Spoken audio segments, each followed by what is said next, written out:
This episode is sponsored by Bark Technologies. If you're like me and super worried about what our kids are accessing on devices, please consider the Bark phone. It was specifically designed to keep kids safe, unlike iPhones, and it can grow with them as more access is needed over time. Now let's get into my conversation with Dawn Hawkins. Welcome to Scrolling to Death. Today, I am so pleased to be joined by the CEO of the National Center on Sexual Exploitation, or NCOSE, Dawn Hawkins. Hi, Dawn.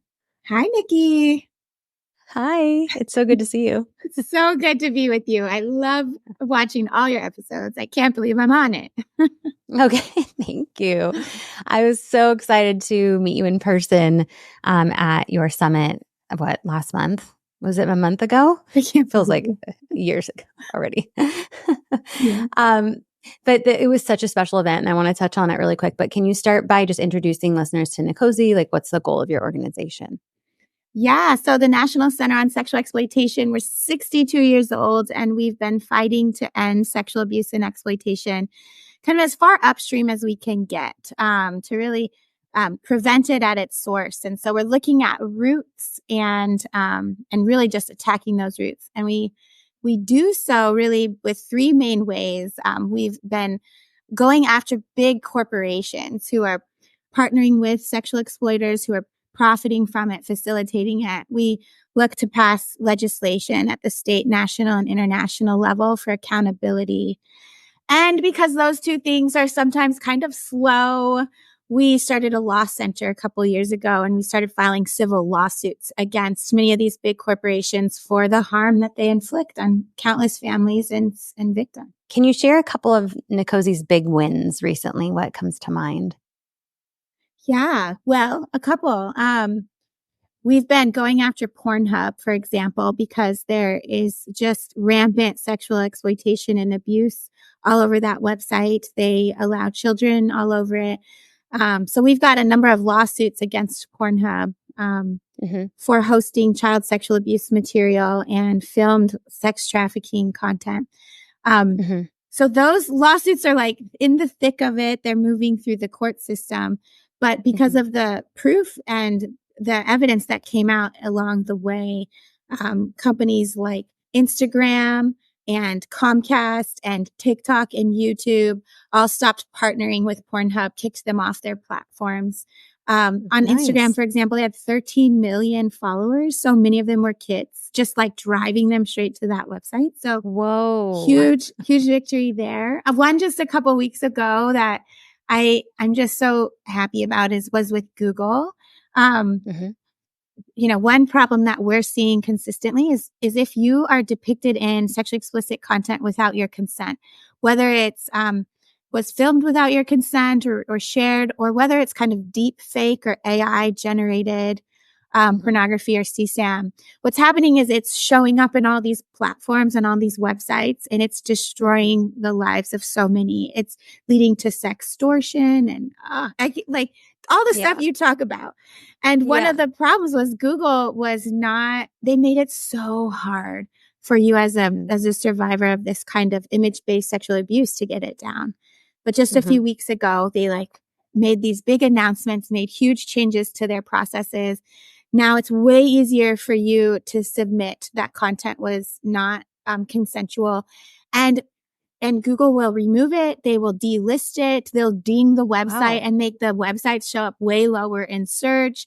They will also make sure that content, oftentimes when this happens to you, people will start tagging sexually explicit content to your name. So they'll also adapt and clean up what shows up with your name. This is so big, so big. Okay, let's back up though. You're a mom of 5, which is incredible, and I'm assuming that's one of the reasons why you started this really important and difficult work. But can you tell me what's your story? Like, what made you get into this?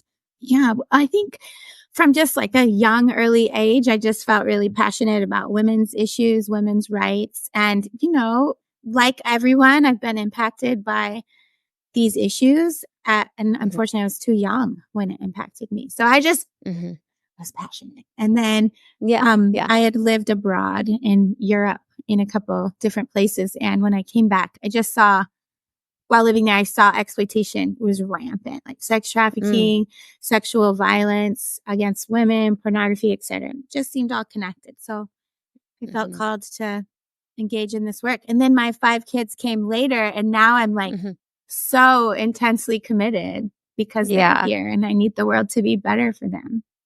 Me too.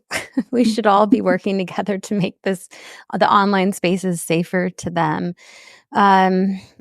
So, I wanted to touch again on, so I was at your summit and spoke in August and heard a lot of people's stories. And that was something that really impacted me, was the people and their stories, especially the survivors of sexual exploitation who bravely share their stories to advocate for change. And another thing that stood out to me was like how AI is often driving a lot of the harm, but then also good AI can be the solution. So that was something kind of I took away, and I've been thinking about what are 1 or 2 things that like really resonated with you coming out of that event.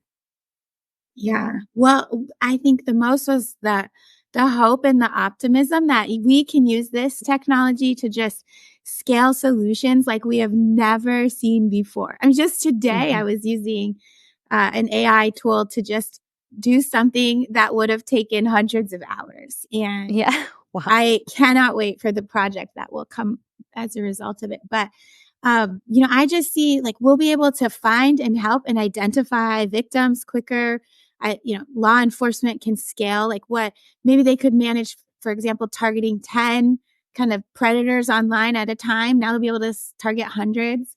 That is just so encouraging. And there's really good people who are feeling called to develop that technology. So Amazing. that's exciting. Yeah. But then on the flip side, I mean, the technology is being used equally or more rapidly to scale the harm. But what I took away from the summit, I'd say, is that we can do something about it. Like we know we are not just standing on the sidelines watching kind of hopelessly. We know what's happening. We're, trying to keep up as much as we can. And there's so many of us willing to step up and fight. So hope on both sides. Yeah, the hope and our voices matter. Like the work that you guys do makes real change.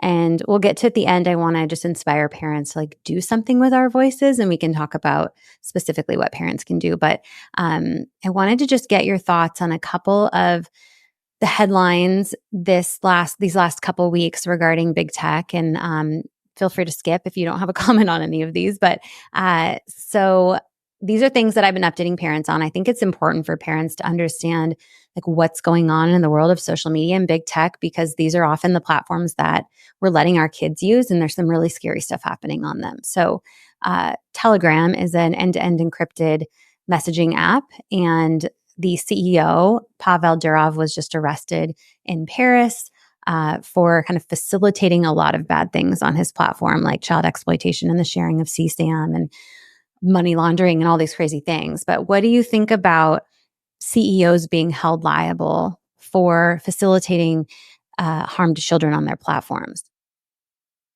What do I think about holding CEOs accountable? Well, I mean, when they build platforms completely without our safety in mind, they're allowing youth on their platform. They know what's happening, and they're doing nothing about it. They should be held accountable. All they want is money. And that cannot be allowed to stand. And in particular with Telegram, they've known for a long time. It's banned in more than a dozen countries. Law enforcement agencies across the world have been like sounding the alarm. We've had them on the Dirty Dozen list for a couple of years. Cybersecurity analysis, there's like endless investigative journalism pieces. They knew this was happening, and they did almost nothing to curb child sexual abuse on their platform. They have no policy against CSAM, for example, in private chats. They have no policy at all against grooming. There's no efforts at all that they've taken to detect known CSAM. And the researchers found CSAM being traded openly in public groups. I can just go on. There was a study that came out this year of CSAM offenders, and they noted that Telegram was the number 1 most popular messaging app used to search for, view, and share CSAM. The CEO of Telegram knew this, Pavel. He Yeah. should be arrested. Definitely. This is not about Yeah. free speech, and that's what people want to make it into. I know. And some people are just some free speech extremists like ACLU who just think free speech is the end all be all. And a lot of parents will say to me, like, these CEOs, they can't possibly harm children on purpose. Like, they're not, the devil or something. And I just, like, how do we justify the amount? Like, is it the amount of money? Like, what? I know we don't have a real answer to this, but like, how do we justify? Why do we think these CEOs keep making decisions to harm children for profit? How can they do that? Well, it's because of money and because there's no accountability over them. There's no, like in the United States, there's no laws at all that say that they're responsible for really creating a safe place, for prioritizing child safety at all, which as a plug is why we need the Kids Online Safety Act to pass the House right now. Congress has done nothing for 25 years to maintain safe spaces online for kids. And until they do, they're going to keep getting away and putting profits above safety again and again and again. Yeah. Okay. So a lawsuit that just came out. So there's a lawsuit against Snapchat from the state of New Mexico alleging that the site's design and policies foster the sharing of CSAM and facilitate child sexual exploitation. What do you think about this lawsuit? Well, I think it's about time. The lawsuit, actually, the complaint lists a lot of our work over the many years we've been fighting Snapchat. We've listed them on the Dirty Dozen list, notified them with countless, letters and evidence and proof. And I'll just say, Snapchat has made a lot of good policy changes, but it's been like a huge fight over the years to try to get them to just incrementally make these changes. I think, it's too late. And so many youth have been really deeply harmed and their families. And, these two things together, last week it felt like the tide was turning and that finally these tech companies who have seemed untouchable are being forced to step into being part of the solution. So I think it's a lot to celebrate. Yeah. I didn't have this on my list, but do you have any thoughts on the Nyla Anderson versus TikTok case? So recently in Pennsylvania, there was an update that TikTok cannot use Section 230 as a liability shield in this case because TikTok served a blackout challenge video to 10-year-old Nyla in the algorithm, and they're liable for that. Yeah, so we're happy about that. Exactly. I mean, that goes along with like finally the tide is turning and big tech's immunity is over, hopefully, and we're going to start seeing a reckoning. Yeah, right. Okay, that's enough of that. But I want to know how you're handling screens and social media use within your family because you have 5 kids. What are the ages of your kids right now? So mine are 10 to 1. So we're not like fully in the screen. Like I need a cell phone right now. Your oldest is 10. Yeah. Okay, great. But I love this age because they're starting to ask, but you have time to make a really educated decision, while we have all the information at hand. So what's your plan then? Because mine are at similar ages. So my oldest is about to be 9. So what's your plan for devices? Well, we're pretty strict now, but we do let our kids on devices, controlled. We've got all the rules and tools set up that you can have. It's really important to take advantage of what is available to us, the built-in safety controls, a few others. I love Bark. I got an amazing notice last week from Bark, if any of you have used it.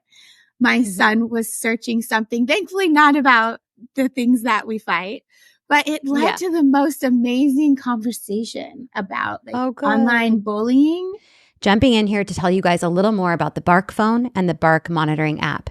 If you guys don't want your kids signing up for social media without your approval, an iPhone is not going to do it. The Bark phone starter plan comes with talk and text only. If and when you're ready to start integrating some social media access or other apps, there are advanced plans available that offer social media, but not without your approval. Plus, it has advanced content monitoring, which will send you alerts of potential dangers. When it comes to a basic phone that won't addict and distract your child from school or healthier activities, the Bark phone is where it's at. If your child already has an iPhone and you don't want to switch it up, please layer on the Bark parental controls as a baseline. You can set screen time rules, block certain websites and apps, get alerts, and a ton more helpful options for parents. Let's get back to my conversation with Dawn. And I just felt like, so I guess my plan right now is while they're young, we have like we have Sunday tech chats, and we pick some new thing about tech that we're learning about. A couple of weeks ago, we were learning about the ads that are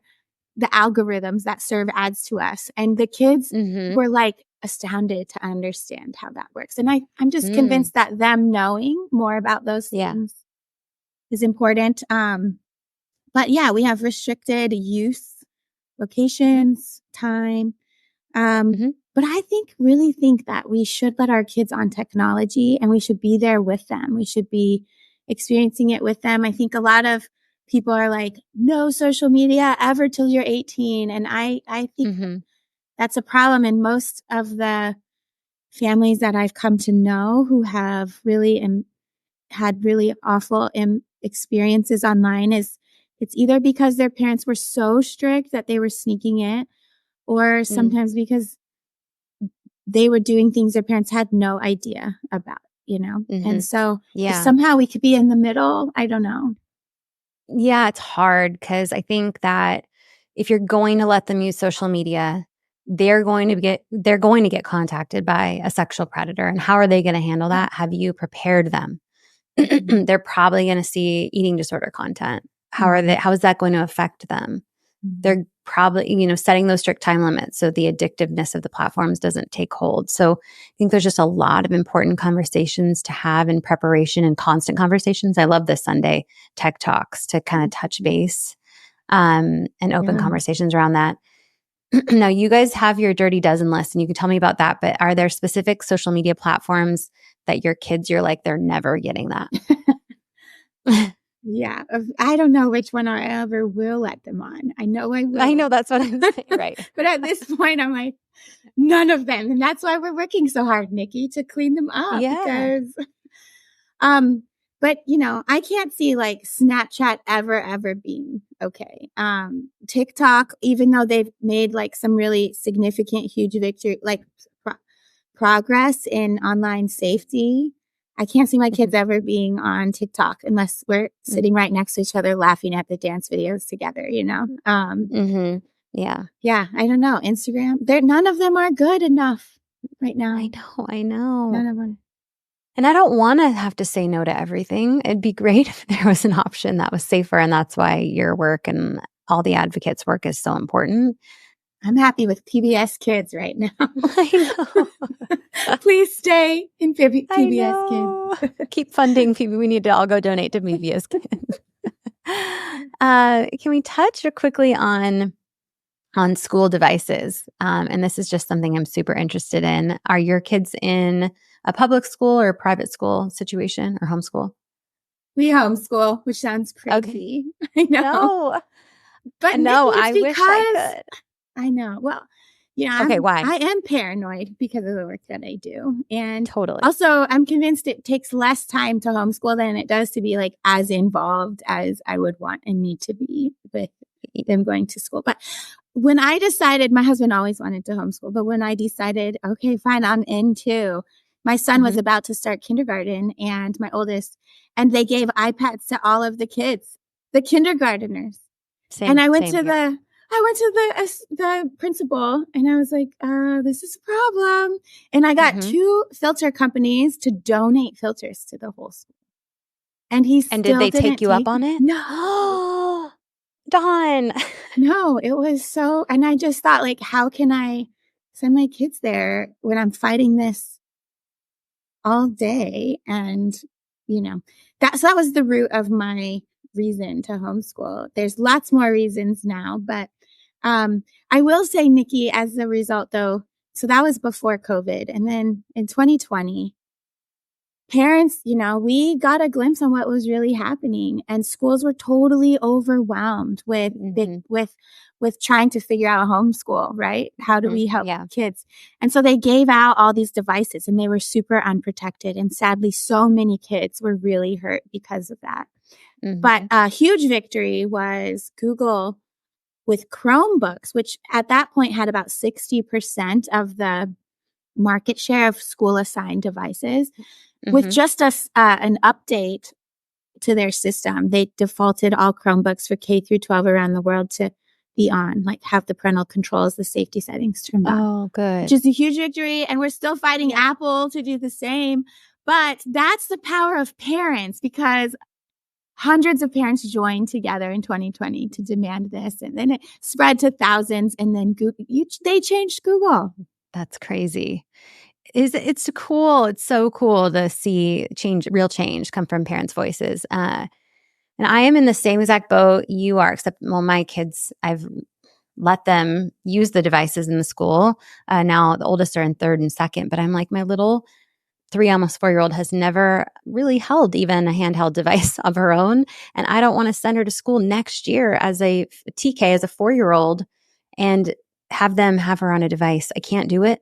And there doesn't seem to be options to opt out. And I have also offered them Bark's free monitoring platform for schools, and they have been resistant to that. I've offered them free digital safety training from Organization for Social Media Safety. They have declined. It's just I can't resistance. Yeah, I know. And I know. I don't have the solution. It's so hard, and it's impossible. Like, our kids need to learn. Even homeschooling, Nikki, this year, my oldest is 6th grade, and he, like, all of the curriculum, we do an online version for part of his school, and everything was online. And I was talking with the curriculum people, like, why does math and language arts, can't we get a printed version? Because even just being online all day long. Yeah. And they think I'm crazy. You know, it wasn't about safety. It's just about his mental health, his well-being. But you're like the 5th mom I've heard say in the last 2 weeks that they think I'm crazy. Like, we're not all crazy. Like, we just watch our kids come home with headaches and having eye strain or neck problems from being on these devices all day, especially that was told to me yesterday from a mom of a 6th grader. I just mailed them the Anxious Generation book. We'll see if they read good. To the school? Yeah, to the developers of the program. Oh, good. Good. Yeah, to the homeschool program. Wow. Yeah. So one thing I want to share is last Friday at my kid's school, one of the other children, not my children, was on a math app called Geometry Lite. Oh, we love that. Is it bad? Did something bad happen? So they were using the light version, so it has ads, which they shouldn't have at school. An ad popped up with a fully nude woman, all the way naked, head to toe, naked. And it was an ad for a virtual AI girlfriend. So Geometry Lite. And then I posted about that on Instagram, and there's tons of parents saying, yeah, I saw that too. Yeah, that app has horrible ads. Nikki, oh my gosh. Okay, let's fight this. Also, my kids love that ad, and now that game. But Nikki, the problem there is also Apple. I mean, why does Apple allow ads in the rated 4 age plus apps for adults? And why are they allowing sexually explicit content in the age 4 apps?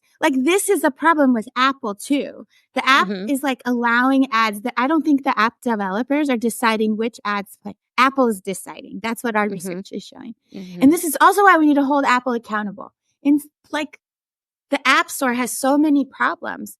Most importantly, they had all these nudifying apps, Nikki. Yeah.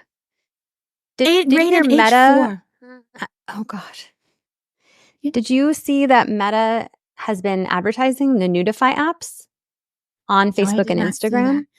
But we're going after LinkedIn for that, and LinkedIn stops them. But now Meta is. See, this is why we need policy, because we're just playing whack-a-mole. We're just playing whack-a-mole. Totally. Yeah. Oh, Dawn, it's a lot.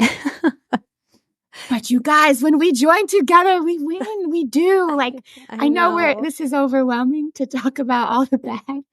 Yeah. But it's so obvious that it's wrong, it just needs someone speaking up for it, because these companies are just trying to get away with it and make money off of it for as long as they can until someone slaps their hand, and then they stop doing it. And it sucks that it's constant and ever, the whack-a-mole game. But again, why we need legislation. So what legislation are you supporting right now that is going to be important forcing these companies to make safer decisions for our children? Well, the Kids Online Safety Act is the most critical. It must pass right now. So past the Senate, we're before the House right now. Congress hasn't done anything in 25 years. This one will make significant strides towards getting tech to design with safety in mind. And then we'll continue, from there. But I'm sorry, I'm like still stuck on Meta and Instagram running the notifying apps. Yeah, I'll send you a snapshot of it afterward. Please, yeah. It must be overwhelming for you because like you have the team and the resources to make changes, but it's like, how do you stay focused because there's too many things. You can't do everything. So how do you weed through it?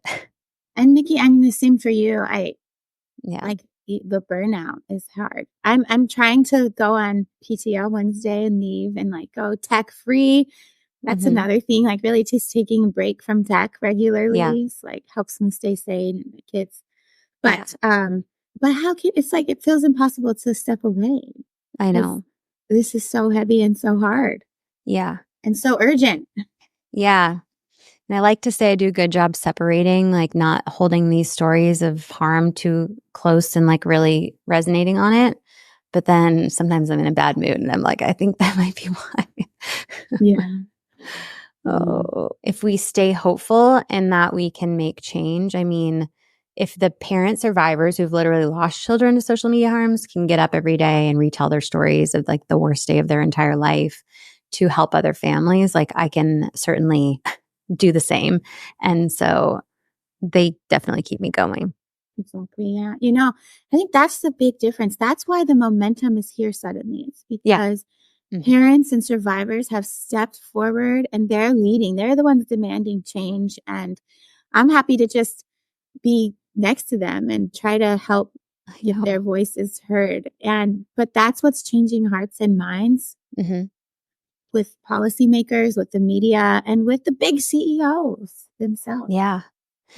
Because I think surfacing that human experience behind it and getting to know the children that passed, I mean, that's what always gets me is I'll hear about these kids and I'm like, oh my God, that's like my son. Like that could be my son in a couple of years. And so it makes it real for me and makes it urgent for everybody, I think, to speak up and use their voices. How can parents best, like what's the real tasks or things that they can do to make their voices heard in this fight? I think we as parents often put the burden on ourselves to try to protect our kids and we feel like we have to do it all alone. And then it's so overwhelming and it's so much. It's too much. We can't do it. And I just want to tell parents, like, you're not alone in feeling those feelings and you're kind of being gaslit. It's like, your tech is saying this is your job, parents, but they have taken away your power in building these platforms that totally hurt our children. So what I want to tell parents is, your voice, our voices joining together can make a difference and will change these big mega corporations. And we're winning. We don't even need nearly like a fraction of the resources that these tech companies have to get them to change. And every voice that we have that's willing to share on social media, to speak up, to comment on these news articles coming, to reach out to their members of Congress. Or what we do at NCOSE is we set up like email, like just a template. You can email directly the CEOs and the executives of these companies. And they listen. When enough of us do it. And it's making a difference. So, it might feel like it's just a drop in the bucket, but those things are adding up hugely. No, just realize you're not alone and your voice does matter. So Dawn, you are seriously a bright light in this world that can feel kind of dark sometimes. And I'm incredibly grateful that parents have someone like you and your team fighting for us and our kids. So thank you so much for everything you do and for having this conversation. Thank you, Nikki.